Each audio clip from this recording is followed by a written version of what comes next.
Bonjour les amis, j'espère que vous allez bien et j'espère que vous avez passé une bonne semaine.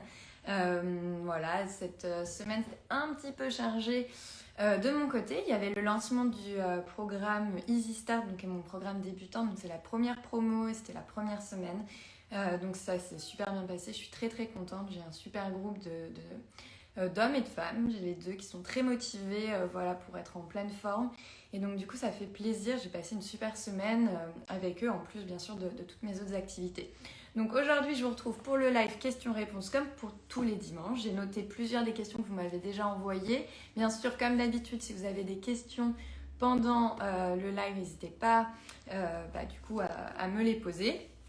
Et comme tous les dimanches, à la fin du live, je tirerai au sort une personne qui pourra gagner du coup la dernière version de mon e-book. Donc mon e-book qui regroupe tous mes conseils sport, nutrition, santé pour prendre soin de votre santé, pour atteindre vos objectifs et donc être en pleine forme. Donc pour ceux qui ne me connaissent pas, je m'appelle Alexia Cornu, je suis coach sportive depuis plus de 10 ans, également formée en nutrition santé et je vous retrouve tous les dimanches donc, pour répondre à vos questions en direct.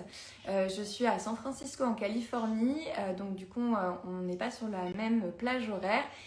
Par rapport à la France, il est 9h de moins ici, donc c'est dimanche matin. Voilà, écoutez, on va commencer direct avec vos questions. Et puis, encore une fois, n'hésitez pas à intervenir. Sachez que cette semaine, j'ai aussi eu des nouveautés. Je voulais vous en parler. Donc, le e-book, je l'ai remis à jour dernièrement. Mais en fait, j'ai créé du coup cette semaine une mise à jour, une sorte d'annexe en fait, qui est très utile parce que dans le e-book, je vous explique comment organiser vos assiettes de façon équilibrée. Donc, les protéines, les fibres, les lipides et les glucides. Donc, je vous explique tout ça. Mais c'est vrai que des fois c'est un peu compliqué de se dire mais moi je sais pas par exemple dans l'avocat en fait c'est quoi, est-ce que c'est des lipides, des glucides, donc au final c'était assez difficile pour certains d'entre vous de faire les assiettes parce que forcément c'est pas toujours simple de savoir mais quelle est la composition exacte de chaque aliment. Et donc en fait j'ai créé cette annexe donc, qui est disponible avec le e-book, donc qui fait partie du e-book depuis cette semaine. C'est une annexe de 18 pages où en fait j'ai regroupé les aliments que j'utilise le plus dans mes repas et je vous ai mis en fait de quoi était composé. Je vous les ai triés par ordre, donc ceux qui ont le plus de protéines, ceux qui ont le plus de glucides, ceux qui ont le plus de lipides et puis ensuite leur composition à chacun, ce qui permet du coup de mieux vous y retrouver. Donc j'espère que cette annexe vous aidera vraiment à créer vos assiettes et que ce soit plus facile, c'est vraiment le but de cette annexe. Donc voilà pour la petite annexe donc, qui vient de sortir. Maintenant, je vais commencer tout de suite avec une question qui est hyper intéressante. Enfin, c'est une question qui englobe pas mal de choses. Donc on va attaquer tout de suite. C'est une question qui revient assez souvent, c'est par rapport aux protéines.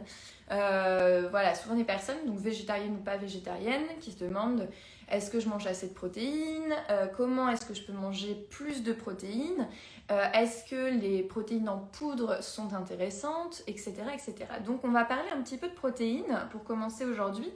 Donc une des questions qui m'a été posée, celle-ci elle revient assez souvent, c'est qu'est-ce que je pense de la whey protéine. Donc la whey protéine, c'est la protéine en poudre du coup que les sportifs utilisent souvent pour se faire des sortes de shakers, de smoothies hyper protéinés après l'entraînement. Donc ce que je pense de la whey protéine, c'est que honnêtement, à moins d'être dans une situation très contraignante avec un programme sportif très psychorigide parce que vous comptez vraiment le grammage de protéines pour vraiment être sur une optimisation de la masse musculaire. Dans ce cas-là, la whey protéine, éventuellement pourquoi pas, mais moi je suis plutôt contre tout simplement parce que je pense qu'on peut trouver dans une alimentation équilibrée exactement le nombre de protéines dont vous avez besoin. Donc avant d'aller plus loin, combien de protéines est-ce que vous avez besoin ? Ça va vraiment dépendre, est-ce que vous êtes sur un maintien de votre masse musculaire et dans ce cas-là, vous pouvez être à 1 gramme de protéines par poids de corps. Donc les protéines, on les calcule par rapport à son poids de corps par jour. Donc par exemple, 60 kg, admettons, si vous faites 60 kg, on va dire 1 gramme fois 60 kg, ça fait 60 grammes de protéines par jour. Donc là, c'est vraiment, j'ai envie de vous dire, le minimum de protéines que vous devriez consommer par jour si vous n'êtes pas forcément sur une recherche de gain de masse musculaire, juste un maintien. En dessous d'1 gramme de protéines par jour, si c'est c'est toujours une moyenne. Si pendant une journée vous mangez moins de 60 grammes de protéines, ce ne sera vraiment pas un problème. Sur une semaine non plus, mais après on essaye toujours de voir ça sur l'ensemble. Si vous êtes carencé en protéines, à terme, vous pouvez vraiment avoir une perte de masse musculaire. Je pense surtout avec l'âge, où on a tendance, que ce soit aux alentours de la ménopause ou si les hommes, avec l'âge, où on a tendance à perdre naturellement de la masse musculaire. Donc si on ne fait pas attention à ces apports en protéines, ça va être très compliqué de créer de la masse musculaire, puisque la masse musculaire nécessite de la synthétisation de protéines et le corps ne crée pas ses propres protéines, donc a besoin d'acides aminés de l'extérieur. Donc vous avez besoin quand même de manger des protéines pour qu'ensuite, grâce à l'activité sportive, vous puissiez synthétiser de la masse musculaire et soit maintenir votre masse musculaire, soit l'augmenter. Si vous souhaitez augmenter votre masse musculaire, on va plutôt être sur des recommandations. Alors, ce n'est pas mes recommandations, hein, c'est ce qui existe dans la littérature scientifique. On est à 1,6 g de protéines par poids de corps par jour. Donc, si vous faites 60 kg, faites 60 kg fois 1,6 et vous arrivez à 96 grammes, donc 96 grammes de protéines par jour. Donc, voilà les recommandations. Ensuite, l'intérêt de faire... Alors, on ne va pas être sur le... Comment dire ? Moi, je suis anti-contrainte, anti-régime, vous savez. Donc, on n'a pas envie de compter tout, d'être dans la restriction. Il faut juste avoir une idée quand même de quels aliments ont des protéines et comment est-ce que je peux ajouter un petit peu des protéines à chaque repas pour justement augmenter mes apports en protéines si vous êtes en dessous d'1 gramme par jour par kilo du poids de corps. Donc, par exemple, si je reprends ce que je vous ai fait, la petite liste, la petite annexe de mon e-book, je vous ai mis les protéines dedans. Donc, par exemple, si je prends la page qui est dédiée aux protéines, pour 100 grammes, par exemple, d'agneau, vous avez 29 grammes à peu près de protéines. Donc, il faut savoir que ce n'est pas 100 grammes de bœuf égale 100 grammes de protéines. Ça ne fonctionne pas comme ça. En fait, chaque aliment a des protéines dedans. Donc, par exemple, les noisettes, pour 100 grammes de noisettes, on est à 15 grammes de protéines. Donc, il faut savoir que tout ce qui est oléagineux, les noix, les noisettes, les amandes, sont d'excellentes sources de protéines végétales. Parce que, par exemple, les noisettes, on est à 15 grammes et le jambon cru, où on va peut-être se dire que le jambon a beaucoup plus de protéines que les noisettes, mais en fait, le jambon cru, on est à 17 grammes de protéines. Donc, vous voyez, c'est très similaire. Si je prends un autre exemple, par exemple... On va dire le filet de bœuf. Voilà, le filet de bœuf, on a 24 grammes de protéines pour 100 grammes, alors que les haricots rouges, on est aussi à 24 grammes de protéines pour 100 grammes. Donc voilà, vous avez le saumon frais qui va être à 25 grammes par exemple, ce qui est assez similaire par exemple à des cuisses de canard. Et puis les amandes qui vont être à 23 grammes environ, les pois chiches qui sont également à 23 grammes. Donc tout ça pour vous dire que les protéines, c'est pas uniquement dans la viande, le poisson et les œufs. Vous en avez aussi également énormément dans les oléagineux et dans tout ce qui est légumineuse. Les haricots, lentilles, pois chiches, vous avez aussi beaucoup de protéines dans ces aliments-là. Donc, maintenant que vous savez qu'il y a des protéines dans pas mal d'aliments, on n'a pas forcément du coup besoin de rajouter des aliments qui vont être modifiés chimiquement, qui vont être créés en laboratoire pour avoir des apports en protéines. Si vous êtes sportif et que vous êtes en recherche de masse musculaire, vous essayez d'être à 1,5 g de protéines par jour. Donc le matin, admettons, vous faites un bon petit déjeuner équilibré où vous mettez des protéines végétales dans le petit déjeuner. Alors, protéines végétales, donc ça va être les amandes par exemple, les graines de chia qui ont énormément de protéines aussi. Si vous avez envie d'un petit déjeuner un peu plus salé, vous pouvez aussi prendre l'option œuf qui est très très bonne pour le matin parce que c'est aussi très important d'avoir un apport en masse grasse, en lipides le matin. Donc des œufs c'est très bien, voilà. Donc vous avez votre apport en protéines le matin. Ensuite vous faites votre matinée et puis admettons que vous vous entraîniez, juste avant le déjeuner, bah là du coup vous refaites votre séance de sport avant le déjeuner et puis au déjeuner vous essayez de reprendre un apport en protéines. Alors forcément si vous avez pris un œuf le matin, on va peut-être pas reprendre un œuf le midi, mais vous pouvez par exemple vous faire une salade avec du quinoa, des haricots, rajouter des graines de chia, vous pouvez faire une salade de lentilles par exemple. Voilà, il y a plein de solutions si vous ne mangez pas de viande. Après, si vous mangez de la viande, vous faites du poulet et vous avez des protéines aussi dans le poulet par exemple. Et admettons qu'ensuite, vous avez ensuite toute votre après-midi, vous redînez le soir, vous remettez des protéines le soir. Encore une fois, ça peut être des protéines végétales ou animales, c'est pas forcément les deux. Moi, je mange peu de protéines animales au final. La plupart de mon alimentation est plutôt végétalisée. De temps en temps, je me fais plaisir, je vais prendre des protéines animales, mais parce que j'adore ça et que voilà, mais dans l'ensemble de mon alimentation, j'essaie quand même de diminuer au maximum mes apports en protéines animales. Par contre, quand j'en prends, je vais les prendre d'une très très bonne qualité, parce qu'il y a aussi ça dans la qualité des protéines que vous mangez. Si elles sont d'origine animale, il y a aussi la qualité de comment votre aliment a été nourri. Donc une protéine animale, je pense par exemple au bœuf qui a été nourri avec de l'herbe dehors, voilà, bœuf qui a grandi dans les champs, la viande va être d'une meilleure qualité aussi, donc du coup vos protéines aussi d'une meilleure qualité. Donc voilà, donc je suis vraiment pas pour. Après, prenons le cas de figure où vous vous entraînez à 17h mais vous mangez pas avant 20h.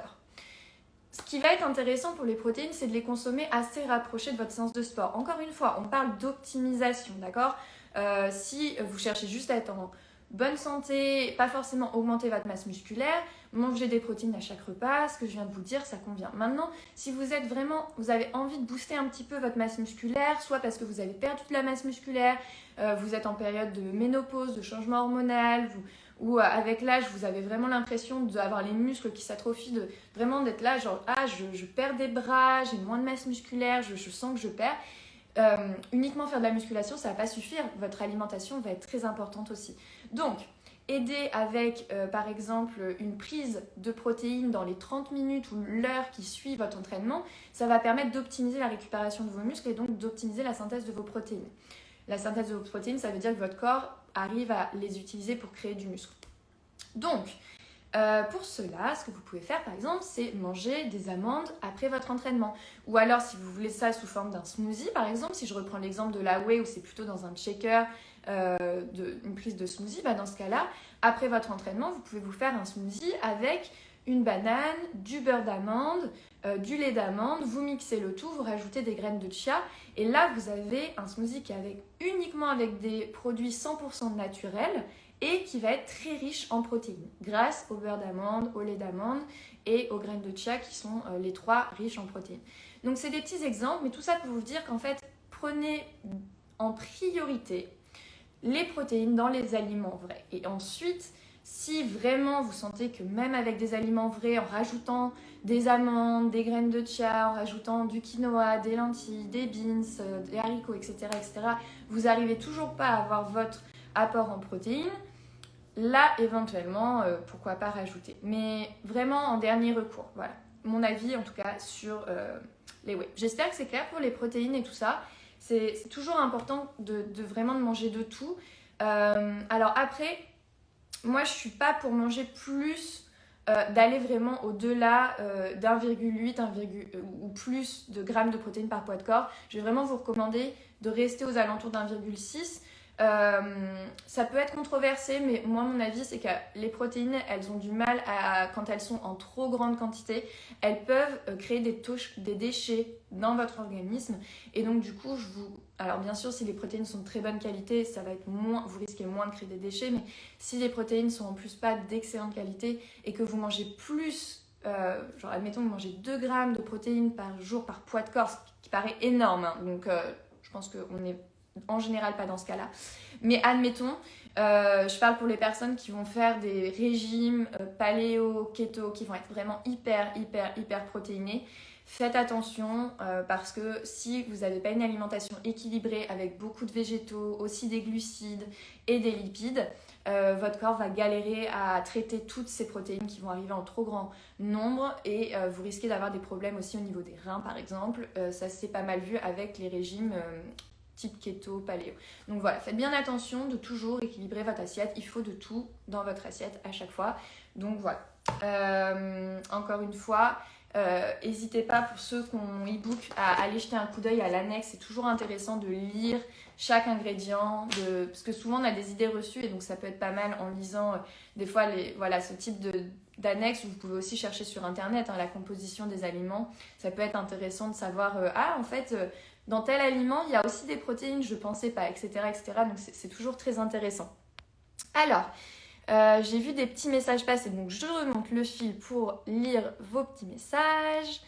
Hop là, alors j'espère que j'en ai pas loupé. Je vais commencer ici. Voilà. Alors, j'ai changé mon petit déjeuner. Muesli bio aux fruits rouges, lait, pain grillé ou biscotte. Ça permet de tenir jusqu'à midi sans problème. Est-ce qu'il est équilibré pour commencer la journée? Alors, pas vraiment.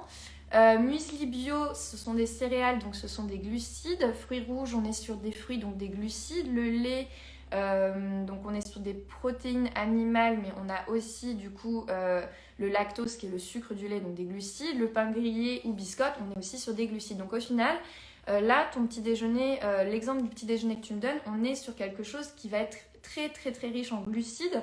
Les risques, je vous en ai déjà parlé, de prendre des petits déjeuners, surtout le premier repas de la journée, qui va être un peu trop riche en glucides, donc avec beaucoup de... Les glucides, c'est des sucres, que ce soit lent, rapide. Il n'y a plus vraiment de notion de lent, rapide depuis quelques années. On parle plutôt d'index glycémique, donc des glucides qui vont être absorbés vite et des glucides qui vont être absorbés un petit peu moins vite parce qu'ils contiennent soit des fibres ou alors quand on les mélange aussi avec des lipides, donc des masses grasses, enfin des graisses. Donc, j'ai envie de te dire que ton petit déjeuner, là, il est quand même très riche en glucides. Alors, le risque d'un petit déjeuner riche en glucides, c'est que ça va monter à fond ta glycémie, puisque les sucres sont des aliments qui se digèrent quand même assez rapidement. Donc, tu vas vite avoir beaucoup de sucre dans ton sang. Pour retirer le sucre du sang, tu vas avoir une réaction insulinique. Donc, de l'insuline, qui est une hormone qui va être envoyée pour retirer le sucre de ton sang. Et c'est une hormone de stockage. Donc, le premier rôle de l'insuline, ça va être plutôt d'aller distribuer les stocks de sucre. Donc le cerveau, les muscles par exemple et d'autres organes fonctionnent grâce au sucre, donc ils sont indispensables pour être en bonne santé. Donc l'insuline, hop, elle va prendre le sucre et puis elle va aller le distribuer, mais après une fois qu'elle a distribué à toutes les cellules qu'on a besoin, elle va arriver à saturation. Quand l'insuline, elle ne sait plus où mettre le sucre parce qu'il y en a trop qui arrivent en trop grande quantité trop vite, elle le transforme en gras et elle le stocke. Donc on évite vraiment d'avoir trop de sucre d'un coup, puisque ça génère beaucoup d'insuline d'un coup, que ça génère aussi du stockage de graisse, et surtout qu'une fois que l'insuline elle a été sécrétée en grande quantité, il y a une sorte de drop en fait. Donc vous avez un pic d'insuline parce que vous avez mangé beaucoup de glucides, vous avez donc en réaction un pic d'insuline. Quand l'insuline elle redescend, en fait en général ça redescend en dessous. Vu qu'elle fait vraiment bien son travail, en général, après, ça descend trop bas. Et donc, c'est ce qu'on appelle une hypoglycémie réactionnelle. C'est-à-dire que l'insuline, elle va tellement être sécrétée qu'au bout d'un moment, elle retire un peu trop de sucre. Et du coup, vous êtes en hypoglycémie, ce qui génère en général des fringales, un coup de fatigue ou éventuellement l'envie de remanger, de grignoter. Et donc vous n'êtes pas trop en forme à ce moment-là. En général, c'est un peu le coup de barre de 10-11 heures ou alors le coup de barre de 16 heures si vous avez eu un déjeuner qui est aussi un peu trop riche en glucides. Donc faites bien attention à ça, d'équilibrer. Donc ça peut être garder le muesli bio au lieu d'être sur du lait, être plutôt sur un... je pense que c'est du lait de vache, mais peut-être être sur un lait végétal, parce qu'un lait d'amande par exemple va être... alors c'est des lipides dilués bien sûr, parce que les amandes sont mélangées avec de l'eau, donc c'est très dilué, mais ce que je te conseillerais, c'est dans ton muesli bio de rajouter, si ce n'est pas le cas, des amandes, des noix, un mélange d'oléagineux, rajouter des graines de chia, donc tout ça, ça va te permettre d'apporter des graisses, des bonnes graisses et des fibres. Et donc du coup, au lieu d'avoir un lait au lait de vache par exemple, mettre plutôt un lait végétal, donc lait d'amande par exemple, lait de cachou, éventuellement lait de coco si tu aimes bien le goût de la coco, en faisant bien attention que les laits végétaux ne soient pas sucrés. Normalement c'est uniquement l'aliment avec de l'eau filtrée, donc si vous avez du sucre, essayez de chercher plutôt un lait végétal sans sucre, normalement il n'y en a pas du tout dedans. Donc voilà, ensuite du coup le pain grillé ou biscotte en plus du muesli, on est sur la même famille, hein.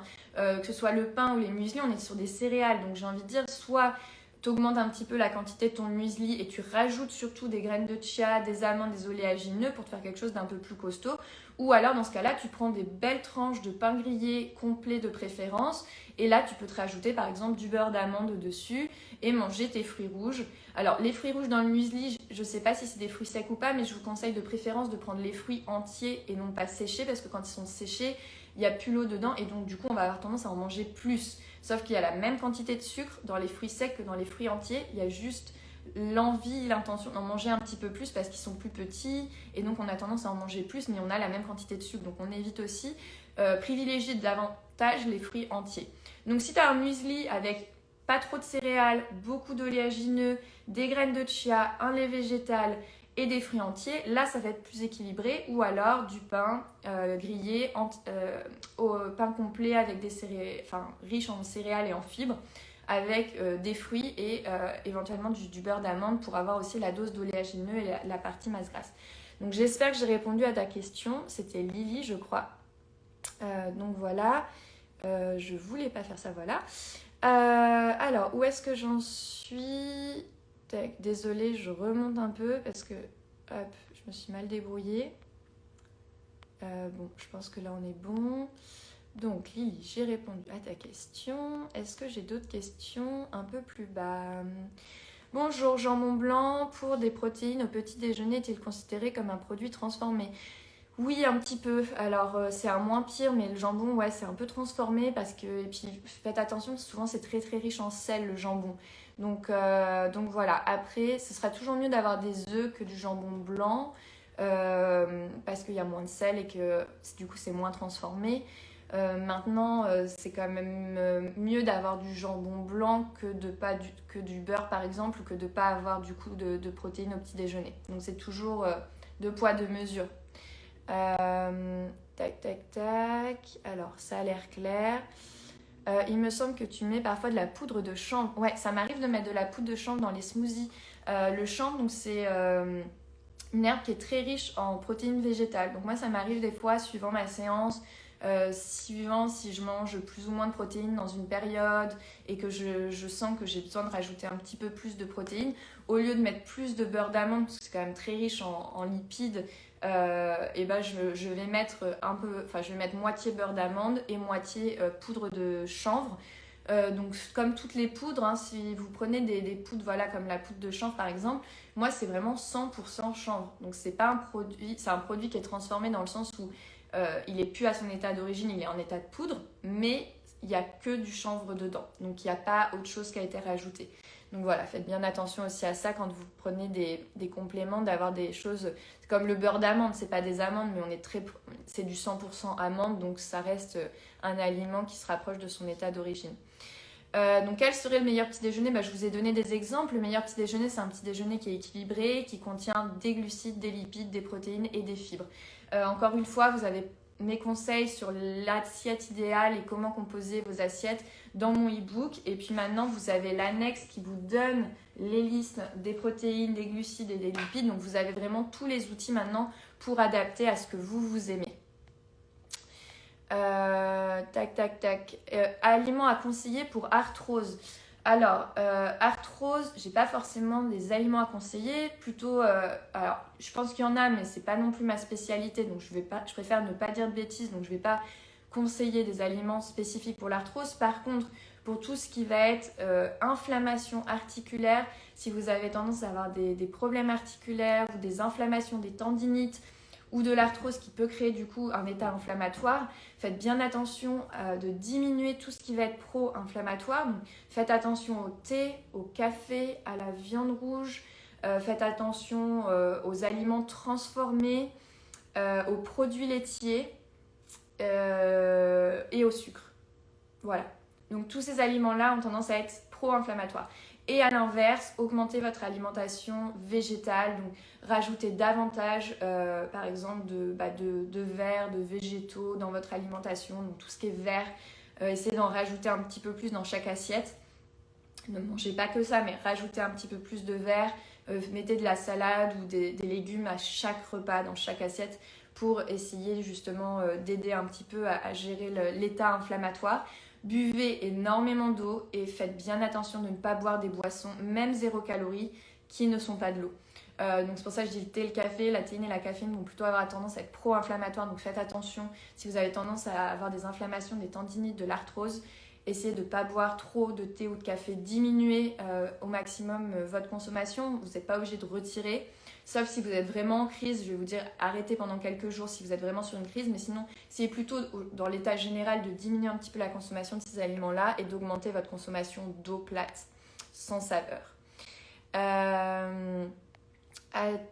Alors, as-tu déjà bu du matcha latte, quelles sont ses vertus? Je pense que... alors matcha, est-ce que c'est matcha? Nous ici on dit matcha latte. Alors le matcha latte, je suis pas une spécialiste parce que j'en bois pas énormément, mais si c'est ce que je pense, c'est de la poudre de thé en fait, de thé vert. Je crois que c'est une poudre de thé vert qui a des vertus antioxydantes. Si c'est bien ce que je pense. Alors moi j'en bois pas au quotidien. Après le thé vert c'est antioxydant, donc encore une fois faites attention. Le thé c'est tout dans la mesure, c'est-à-dire si vous buvez beaucoup d'eau plate et derrière vous complétez avec du thé vert pour l'aspect drainant antioxydant, vous allez vraiment optimiser les bénéfices. Maintenant si vous buvez beaucoup de thé mais que derrière vous consommez peu d'eau plate, il va y avoir un déséquilibre et vous allez plutôt avoir tendance à avoir les effets négatifs de la théine, donc ballonnement, gonflement, rétention d'eau et éventuellement même pro-inflammatoire. Le fruit avant ou après le repas, c'est la même chose. Les fruits se digèrent très très vite, donc si vous en mangez après le repas et que vous avez des problèmes digestifs, ça va peut-être vous gêner. Maintenant, si vous mangez après le repas mais que vous n'avez aucun problème digestif, ça ne vous posera pas de problème. Donc écoutez votre corps. Si quand vous mangez des fruits à la fin du repas, vous sentez ensuite ballonné et que quand vous n'en mangez pas, vous vous sentez mieux, dans ce cas-là, évitez d'en manger à la fin du repas, plutôt avant. Attention aux fruits, je sais que c'est bon pour la santé, enfin c'est un sucre bon pour la santé, mais ça reste des sucres, donc ne vous nourrissez pas non plus que de fruits. Une portion de fruits par jour, c'est très bien. Le reste, ça doit être des légumes quand même. Donc faites attention d'équilibrer aussi. Si vous mangez autant de fruits que de légumes, c'est pas bon. Il faut que vous mangez quand même beaucoup plus de légumes que de fruits. Toujours pour une histoire d'équilibre. En cas de ballonnement et bas du ventre gonflé préménopause, que prendre ou ne pas faire? Si vous êtes très gonflé, eh bien, un peu ce que je disais juste avant, boire beaucoup d'eau, éviter de boire trop de thé, trop de café, manger des légumes à chaque repas, manger doucement pour le ballonnement et l'état gonflé, ça marche bien. La mastication, prenez le temps de bien mastiquer vos aliments, très important, ça fonctionne très bien. Et puis après il y a tout plein de conseils, mais en gros une alimentation équilibrée, saine, un mode de vie sain, faites attention à votre sommeil, faites attention aussi oui ça je l'ai pas dit depuis un moment, mais évitez les pantalons ou les leggings, les jeans, tout ce que vous mettez qui est trop serré au niveau du ventre.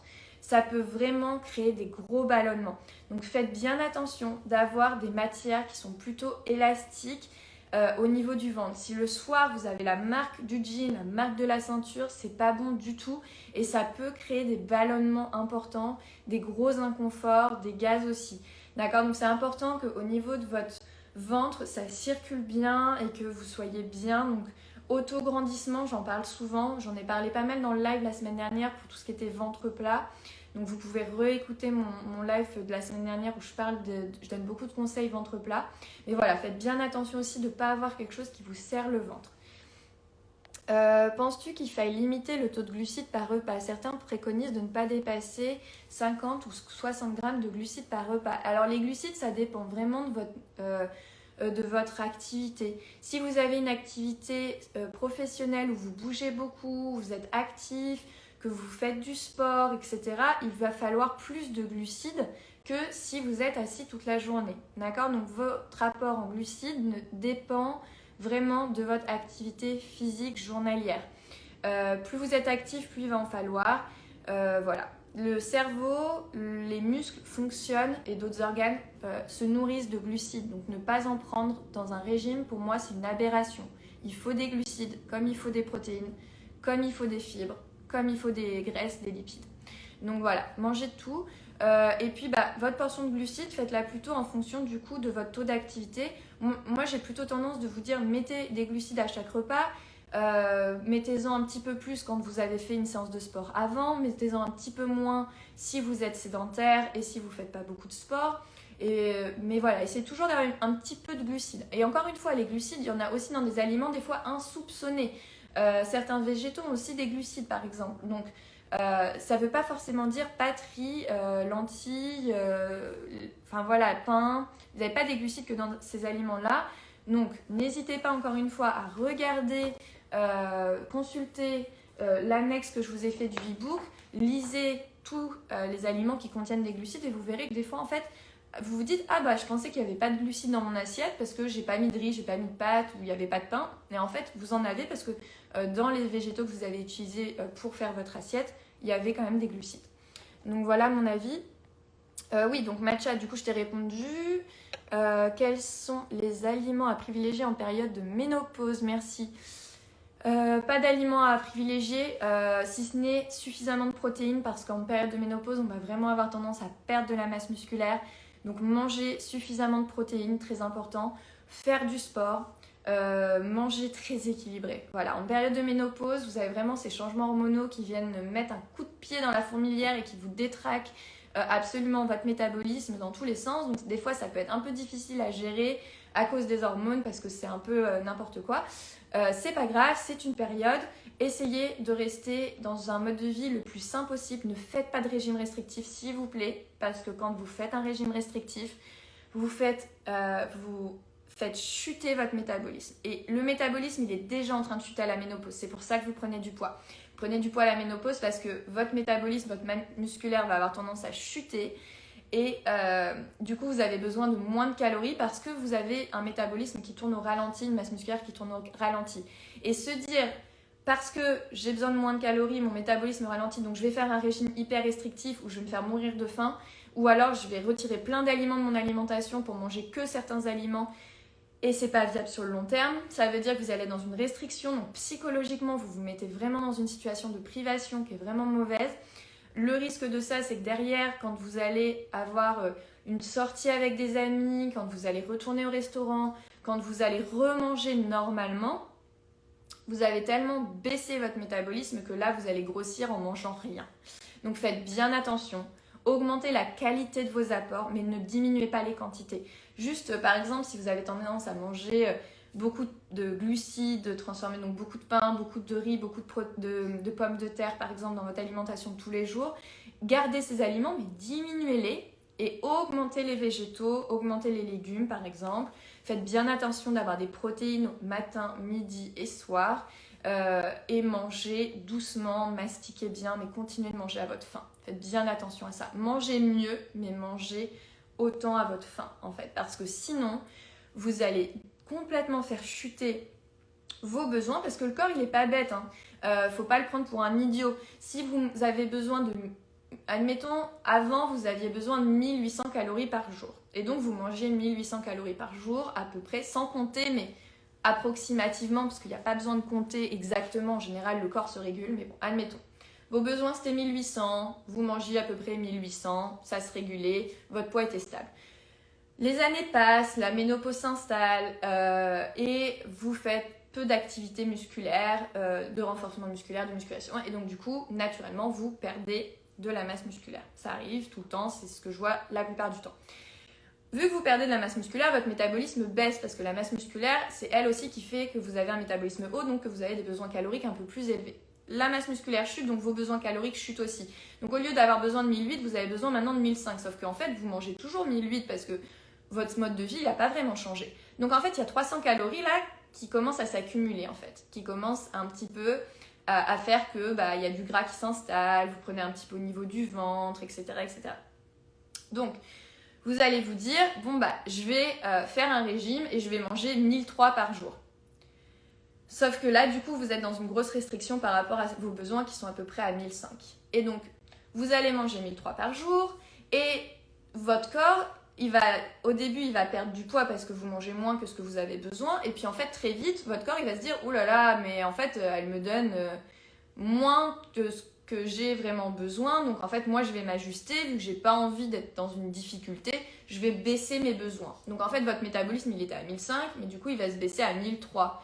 Et du coup, vous allez être là, ah bah non, mais là, je perds plus de poids. Donc, je vais manger 1001. Puis, du coup, votre métabolisme, il diminue. Il passe à 1001, etc., etc. Et en fait, au final, vous mangez plus rien et vous prenez quand même, du poids et vous stockez quand même du gras. Donc moi, je suis anti ça, de diminuer comme ça les apports. Je vais d'améliorer la qualité de ce que vous mangez. Donc comme je vous disais tout à l'heure, Si vous avez moins d'activité physique, bah, mangez un petit peu moins de glucides. Augmentez par contre les légumes, comme ça vous avez toujours une assiette, vous mangez toujours beaucoup quand même, mais vous mangez des choses qui sont un petit peu moins riches, toujours en équilibrant bien, en ayant toujours des glucides, des lipides, des protéines et des fibres dans chaque assiette.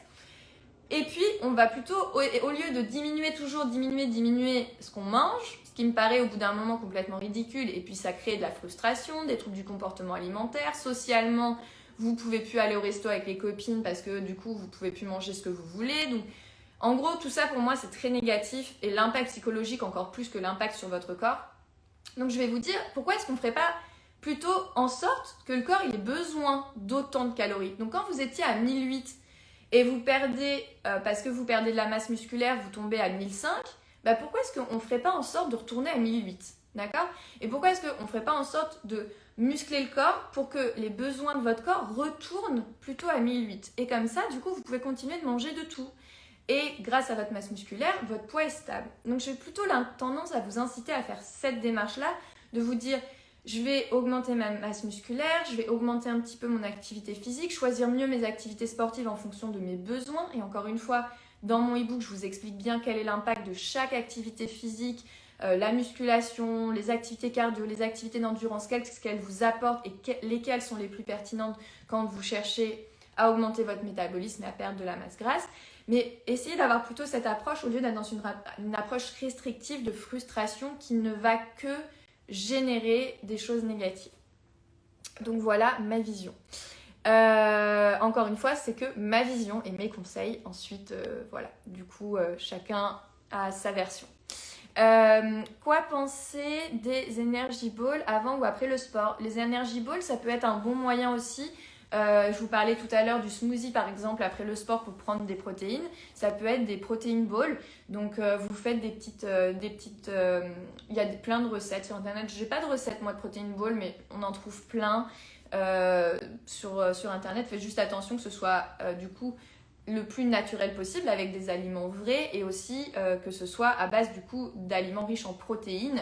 Parce que si vous faites des energy balls à base d'aliments en glucides, alors ce sera toujours intéressant après une séance de sport parce que vous avez besoin de glucides après le sport, mais privilégiez aussi des energy balls qui sont protéines plus glucides, pas uniquement glucides.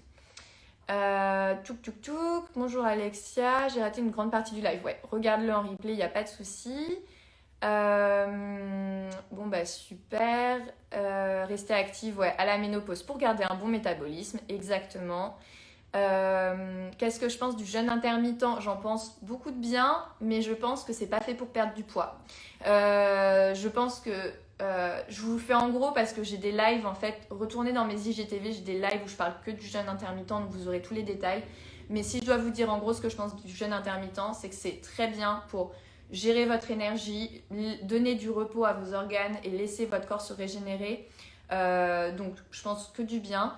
Enfin, pas que du bien justement, mais je pense que c'est très bien. 14 heures pour les femmes, 16 heures pour les hommes. Jeûne intermittent, c'est uniquement de l'eau pendant votre jeûne et pas du thé, du café. Vraiment que de l'eau, pas de l'eau avec du jus de citron, que de l'eau.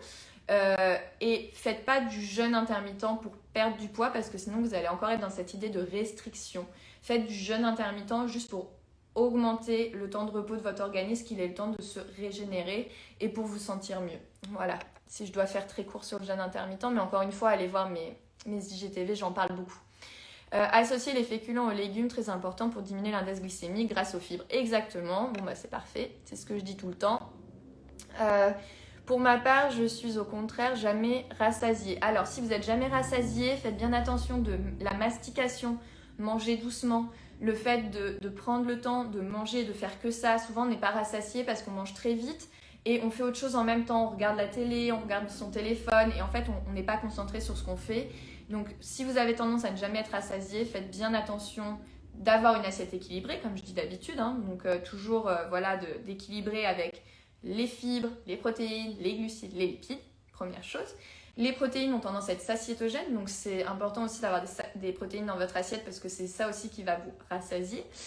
Et mastiquer, manger doucement. Essayez de boire entre les repas et de manger en étant concentré sur ce que vous faites.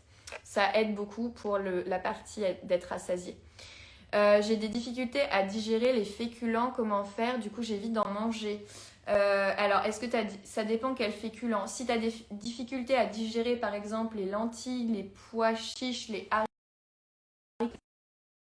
si tu as des difficultés à digérer les légumineuses, donc tout ce qui va être haricots, pois chiches, etc., c'est souvent lié au fait qu'on ne les rince pas et qu'on les rince pas assez en fait. Il faut les faire tremper, tous ces aliments-là. Ensuite, il faut bien les rincer avec de l'eau claire et les faire cuire avec une nouvelle eau. Des fois, les lentilles, par exemple, on achète des lentilles ou des pois chiches en conserve, donc ce qui est une très bonne source de féculents. Parce qu'ils sont aussi riches en protéines végétales, mais on va les faire cuire dans le jus de cuisson. Faites bien attention de les rincer à l'eau claire et de les faire cuire dans un nouveau jus, pas le jus dans lequel ils étaient dans la boîte de conserve. Parce qu'en fait, il y a des sur la petite paroi autour de ces aliments-là, il y a des, la paroi elle est un petit peu antidigestive. Donc c'est important de bien les rincer, de bien les faire tremper pour mieux les digérer. Donc voilà, faites bien attention à ça. J'aime bien comment tu expliques, c'est très clair. Merci, ça fait plaisir. Je suis contente que mon message passe bien. Bon, eh bien, je crois que j'arrive à la fin des questions. Le e-book est vraiment top. Merci pour ceux qui l'ont déjà acheté. Je suis contente que mon e-book vous plaise. J'ai passé beaucoup de temps dessus. Et puis, comme vous le savez, je fais souvent des mises à jour.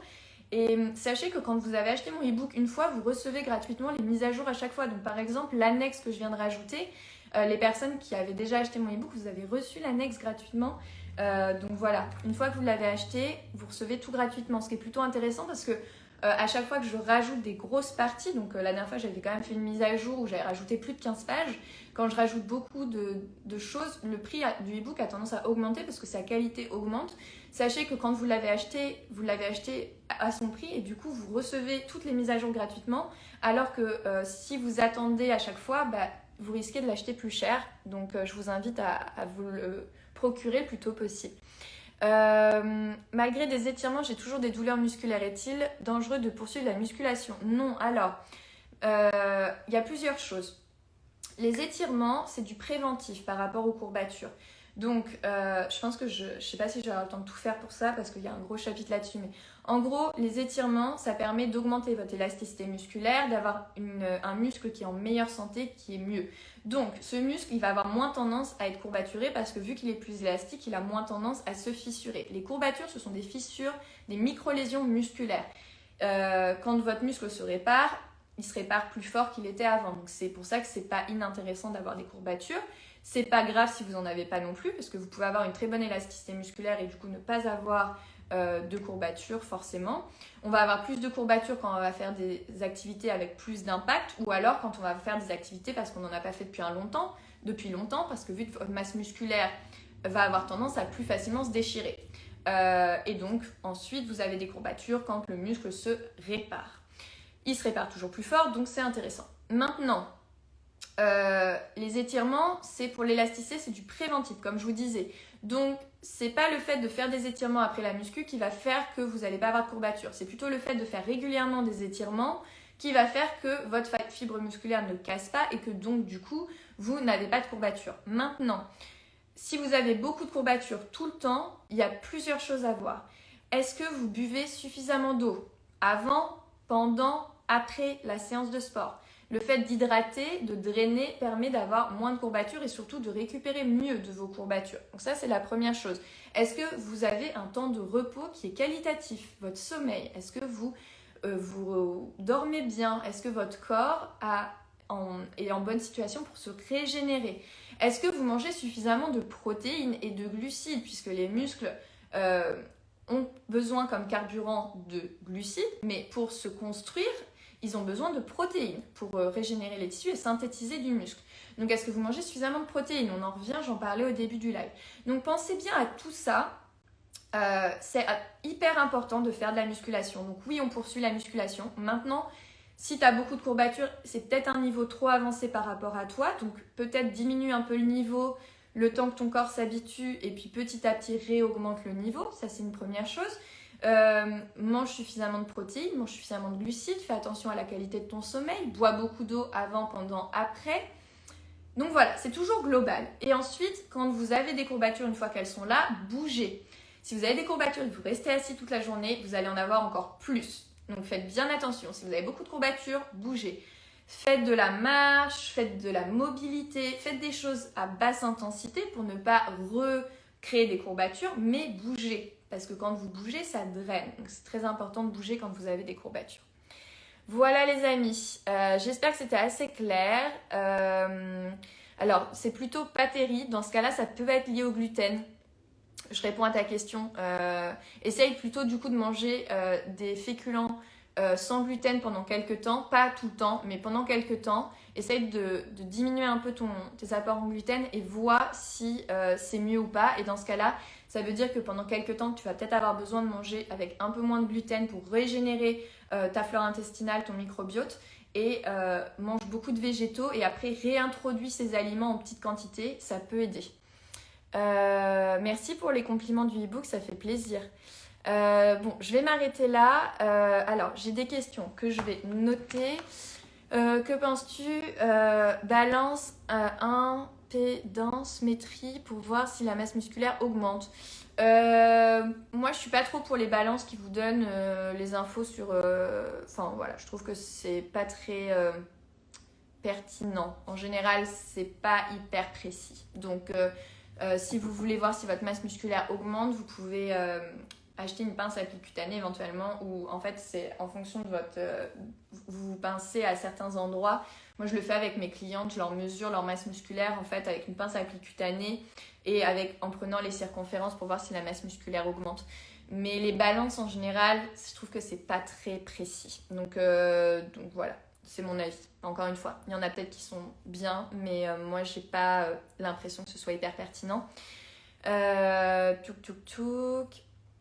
Attention aux fruits en collation, faites attention. Si vous mangez des fruits en dehors des repas en collation, l'avantage c'est qu'ils sont plus faciles à digérer. Par contre, c'est du sucre, donc essayez de rajouter toujours quelques amandes ou une petite source de masse grasse, de lipides avec. Pas de masse grasse, mais de lipides, de graisse avec vos fruits pour pas avoir un pic de glycémie.